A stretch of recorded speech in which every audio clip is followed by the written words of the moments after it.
Oke, kita mulai pembelajaran kita pada hari ini dengan membaca Al-Fatihah dan doa sebelum belajar. Bismillahirrahmanirrahim. Alhamdulillahirabbil alamin, arrahmanirrahim, maliki yaumiddin. Iyyaka na'budu wa iyyaka nasta'in. Ihdinas siratal mustaqim. Siratal ladzina an'amta 'alaihim ghairil maghdubi 'alaihim waladdallin. Amin. Bismillahirrahmanirrahim. Rabbi zidni ilma warzuqni fahma. Rabbi shrah li sadri wa yassir li amri wahlul 'uqdatam min lisani yafqahu qawli.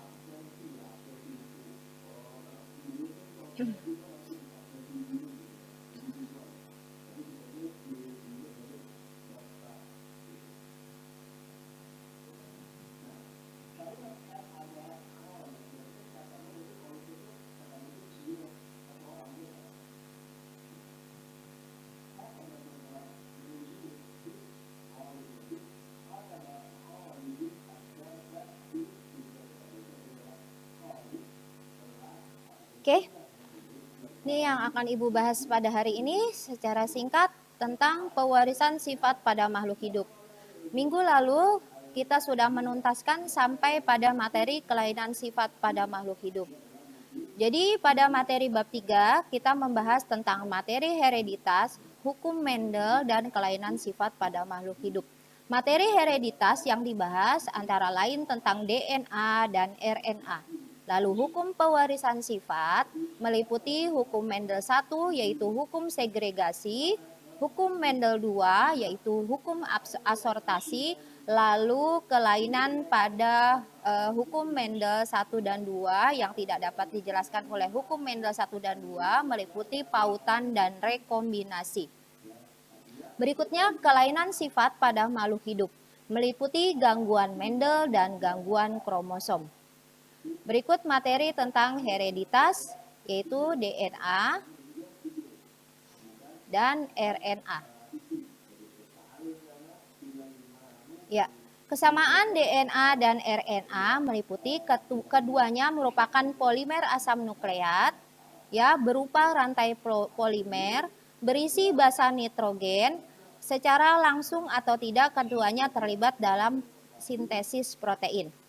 Berikutnya, perbedaan antara DNA dan RNA, yaitu DNA gulanya adalah gula deoksiribosa, sedangkan RNA gulanya adalah gula ribosa. DNA dua rantai komplementer antiparalel, sedangkan RNA hanya ada satu untai. DNA basa nitrogennya terdiri dari adenin, guanin, sitosin, dan timin, sedangkan RNA basa nitrogennya adalah adenin, guanin, sitosin, dan urasil. Jadi, perbedaan basa nitrogennya hanya pada DNA timin, sedangkan RNA urasil, yang selebihnya sama. Berikutnya, DNA, struktur sekundernya tidak ada, sedangkan RNA, struktur sekunder dapat terbentuk. Perbedaannya lagi adalah DNA tidak bersifat katalitik dan stabil secara kimia, sedangkan RNA bersifat katalitik dan sangat reaktif. Ya, berikutnya hukum Mendel. Hukum Mendel 1 yaitu hukum segregasi. Ya, hukum segregasi adalah pemisahan secara bebas. Ya, hukum Mendel 2, hukum asortasi atau penggabungan secara bebas. Ini dia hukum-hukum Mendelnya.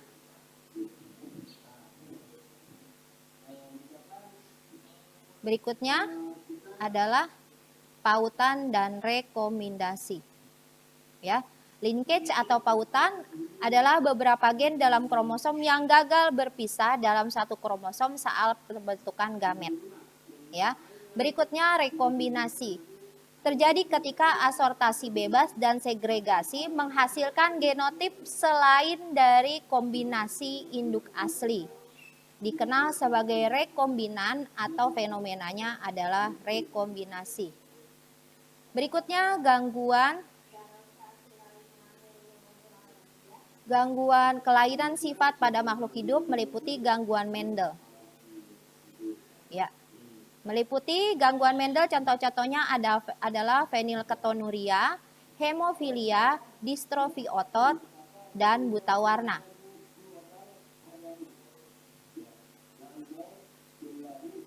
Berikutnya gangguan kromosom. Ya. Ini dia gangguan kromosom. Bisa dalam jumlahnya yang berlebih atau kurang dan susunannya yang tidak sesuai dengan yang seharusnya. Gangguan kromosom meliputi sindroma Down, sindroma Klinefelter, dan sindroma Turner. Itu yang kemarin kita bahas pada materi minggu lalu. Berikutnya kita akan masuk ke materi hari ini, yaitu listrik statis dalam kehidupan sehari-hari. Ya, masuk materi bab 4.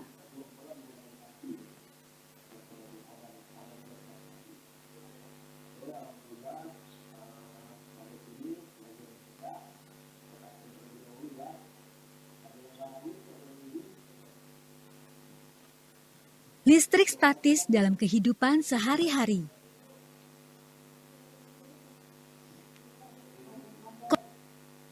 Ya. Konsep yang akan dipelajari pada modul ini adalah pendahuluan, muatan listrik, hukum Coulomb, medan listrik, potensial listrik, rangkuman singkat modul ini.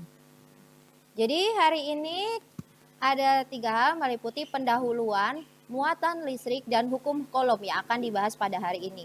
Untuk pertemuan berikutnya, Ibu harapkan kalian sudah membaca ya materi tentang medan listrik dan potensial listrik. Jadi ketika pertemuan berikutnya, Ibu hanya cukup mengulas beberapa saat, langsung masuk ke latihan. Oke, hari ini hanya 2 hal yang akan dibahas, jadi perhatikan baik-baik. Pendahuluan.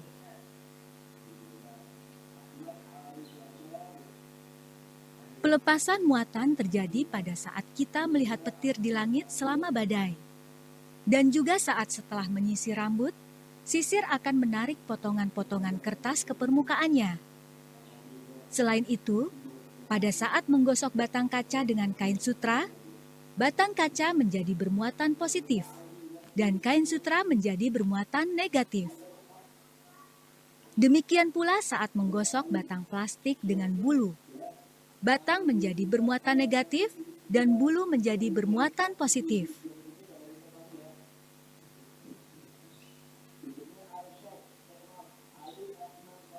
Dengan demikian, kita dapat melihat bahwa dari sejumlah eksperimen sederhana yang telah dilakukan, menunjukkan bahwa adanya gaya dan muatan listrik. Efek yang sama terjadi ketika bahan-bahan tertentu digosok bersama. Ketika bahan diperlakukan dengan cara ini, mereka dikatakan dialiri listrik atau bermuatan listrik. Mari kita pelajari konsep muatan listrik secara detail. Muatan listrik.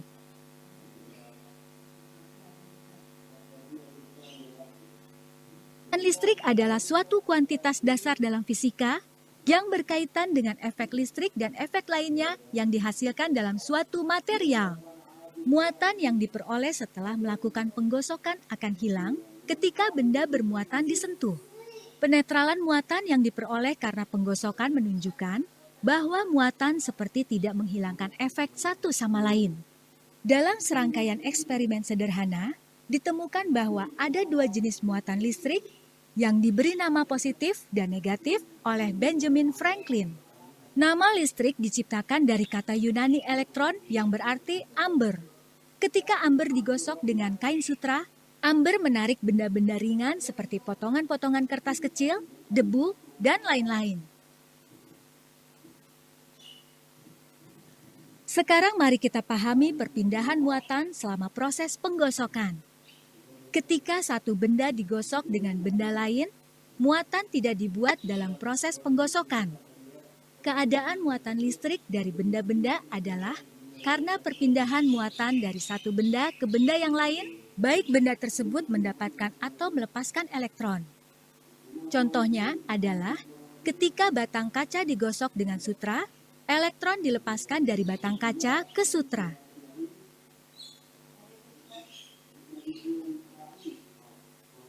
Jika benda bermuatan positif didekatkan pada benda netral, benda bermuatan menarik muatan yang berlawanan dan menolak muatan yang sejenis dalam benda netral tersebut.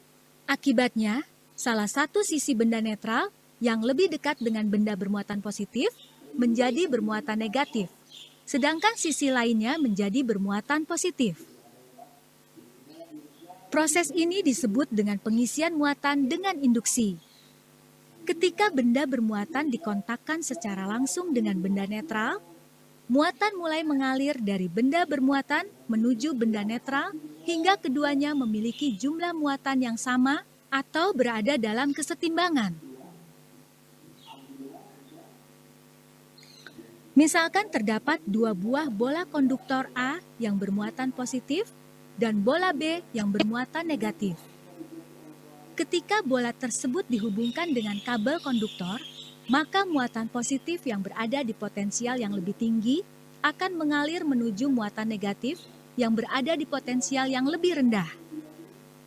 Aliran muatan dari bola positif ke bola negatif disebut dengan arus konvensional.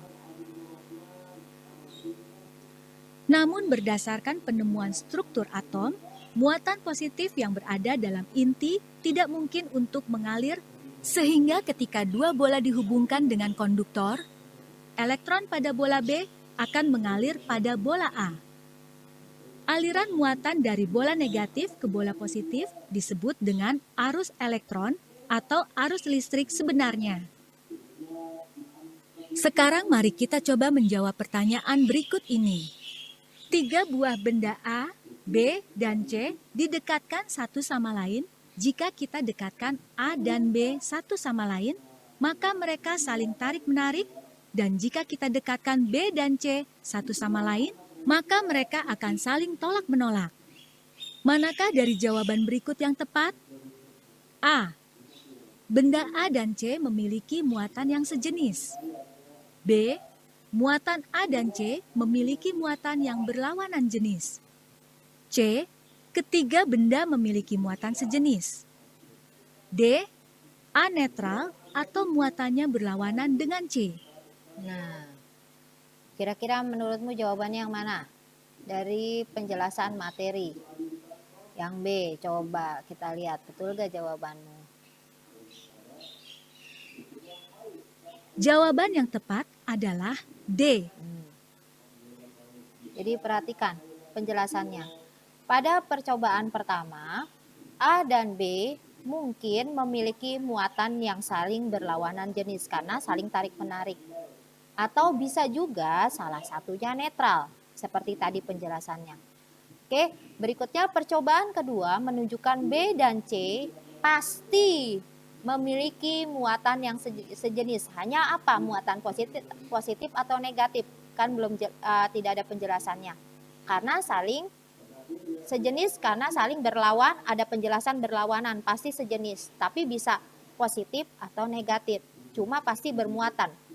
Jadi kita masih tidak mengetahui jika A bermuatan atau netral. Jadi A bisa peluang bermuatan atau netral. Ya.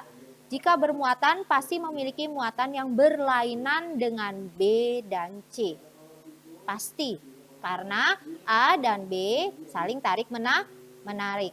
Begitu penjelasannya, sedangkan B dan C pasti berlawanan. Karena sejenis, muatannya sejenis. Pada tahun 1909, Robert Millikan menemukan bahwa muatan listrik selalu muncul sebagai kelipatan integral dari sejumlah muatan dasar yang dilambangkan dengan E. Dalam istilah modern, muatan listrik Q dikatakan terkuantisasi di mana Q digunakan sebagai variabel muatan. Muatan listrik muncul sebagai paket diskrit dan kita dapat menuliskan sebagai Q sama dengan N dikali E, di mana N adalah bilangan bulat. Dalam sistem satuan SI, satuan muatan disebut dengan Coulomb dan disimbolkan dengan C. Nilai satuan dasar muatan atau E adalah sama dengan 1,602 dikali 10 pangkat minus 19 kolom.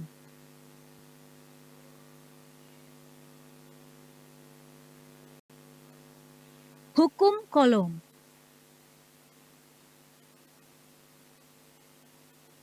Charles Coulomb mengukur besarnya gaya listrik di antara benda bermuatan. Dia mengkonfirmasi bahwa gaya listrik antara dua muatan titik sebanding dengan hasil kali kedua muatan dan berbanding terbalik dengan kuadrat jarak pisah keduanya. Nah, perhatikan. Sekarang mari kita pahami hukum Coulomb dengan contoh berikut ini. Amatilah gaya yang bekerja di antara muatan dengan besar yang berbeda. Ya, perhatikan. Kita dapatkan bahwa gaya yang bekerja di antara muatan pada 3 kasus pertama adalah sama. Tetapi pada kasus keempat bernilai 2 kali lebih besar karena kedua muatan bernilai 2 kali lebih besar. Dengan demikian, dapat disimpulkan bahwa gaya di antara muatan sebanding dengan hasil kali kedua muatan. Amati kembali gaya yang bekerja di antara kedua muatan. Di sini dapat kita lihat bahwa jika jarak pisah di antara kedua muatan diperbesar, maka gaya akan berkurang dan begitu sebaliknya. Namun gaya yang bertambah atau berkurang sebesar kuadrat kali jaraknya. Dengan demikian, gaya berbanding terbalik dengan kuadrat jarak antara kedua muatan. Dari persamaan 1 dan 2, kita dapatkan bahwa gaya listrik sama dengan K dikali Q1 dikali Q2 dibagi dengan R kuadrat, di mana K adalah konstanta yang disebut dengan konstanta Coulomb. Nilai konstanta Coulomb K bergantung pada satuan yang dipilih. Sebagai contoh, dalam sistem SI, satuan muatan adalah Coulomb dan nilai konstanta Coulomb adalah seperti yang ditunjukkan berikut ini. Konstanta K dapat juga dituliskan dalam bentuk 1/4 pi epsilon 0, di mana epsilon 0 adalah permitivitas ruang hampa. Kita telah mempelajari bahwa gaya listrik antara kedua benda bermuatan bergantung pada besarnya muatan dan jarak pisah antara keduanya. Selain itu dapat dicatat bahwa gaya listrik menurut hukum Coulomb adalah gaya konservatif.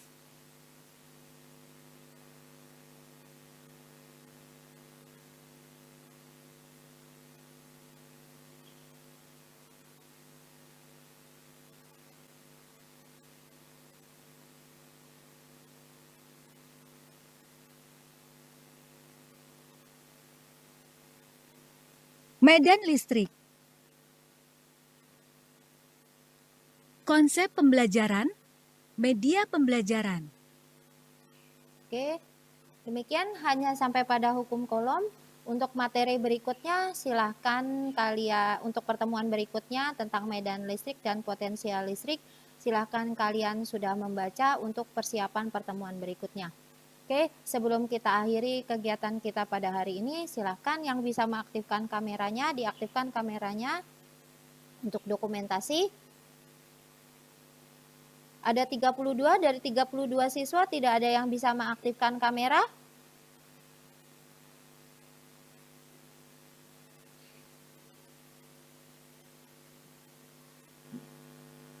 Yuk, silakan. Bisa diajak kerjasama, bisa bekerja sama. Masa dari 32 tidak ada yang bisa mengaktifkan kamera satu juga?